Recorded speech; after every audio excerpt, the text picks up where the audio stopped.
welcome to Family Feud, ang paboritong game show ng buong family nationwide. Tama sila. Masaya rito, hindi ba?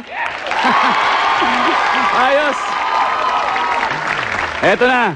Unang family na makakascore ng 300 points ang maglalaro sa ating Fast Money. And for today, ang jackpot natin ay 150,000 pesos!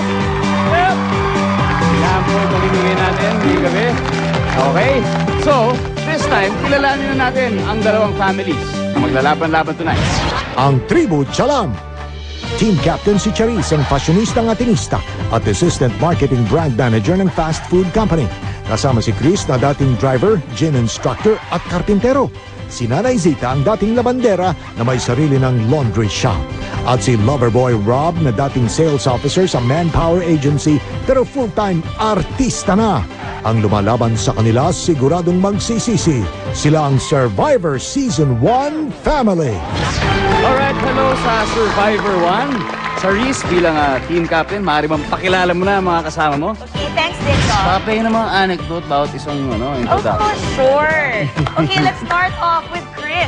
Yes. Siyang the cute driver na nagtayo ng bahay namin sa Wow, Siargao. Next to him, the lover boy. Yes. But take note, is now very much single and available. It's Rob P. And of course, last but not the least, ang nanay ng bayan. Hello, Nanay Zita, and welcome to Survivor 1. Ito naman, tingnan natin ang mga kalaban nyo. Ang Tribu Sonsorol. Team Captain si Amanda Tisay, dating construction worker sa Alaska at bagong Pinay Soul Survivor. Ang kanilang girl next door, si Jeff na isang model. Ang tinaguriang beauty queen, si Justine na nagba-buy and sell at manager ng kumpanya ng baby products. At ang binansagang raketista, si Charles na busy sa direct selling ng sapatos, damit at makeup. Ang tribong ito, hindi magpapahuli. Sila ang Survivor Season 2 family. Alright, welcome to Survivor 2 at ang team captain nyo si Amanda. Hi, Amanda. Hello. Yes, please introduce your family to us. Okay, my family today is our girl next door, Jem Yes. Gaitan. Bakit girl next door? Bakit girl Jeff, next door? bakit nga ba girl next door? Ay, kasi pwede ako makasya. And the next is our beauty queen, Justine. Yes, yun, hello. And of course, The last one is yung raketista namin, si Chen. okay. So, yeah, we have Survivor 2.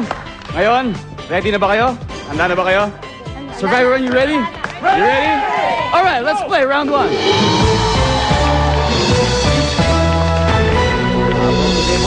Bago lahat, magkamayan muna kayo. Yan. Para magandang simula natin, di ba? Hey! Isang kamay sa mesa, isang kamay sa likod. Eto na. Nag-survey kami ng 100 tao. Ang top 7 answers ay nasa board. Ang tanong, anong nakakatakot pag naririnig mo sa gabi? Charis, Ungol ang aso.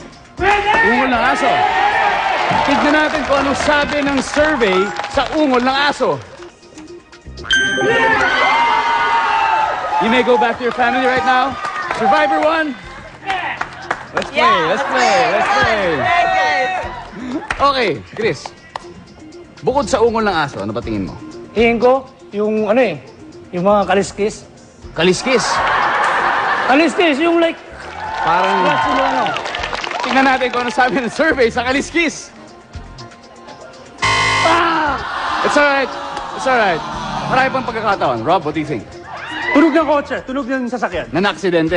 Yun, pwede! Okay, tignan natin kung anong sabi ng survey sa tunog ng sasakyan na na-aksidente. Ah! Stand by to steal, Survivor 2. Naisita. May putok ng baril. Pwede. Tignan natin kung ano sabi ng survey sa pagputok ng baril. I'm sorry. Charles, ano sa'yo? Gusto tingin mo? Tunog ng baril, putok ng baril.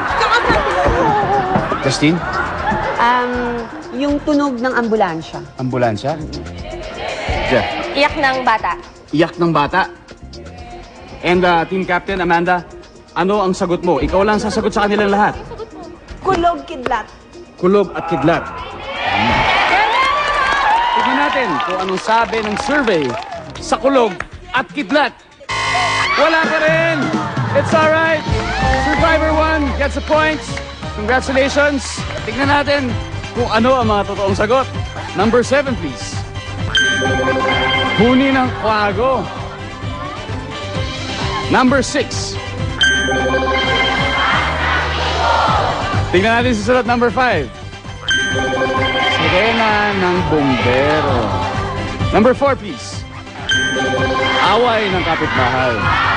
Actually, mas nakakairita yun eh. Hindi sa nakakatakot eh. Number 3.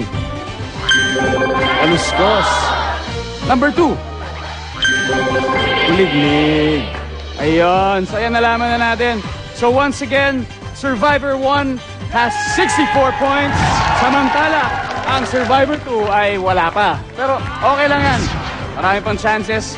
Ang unang makaka 300 points ay magkakaroon ng chance to win the jackpot of 150,000 pesos! Eh, huwag kayo mag-alala.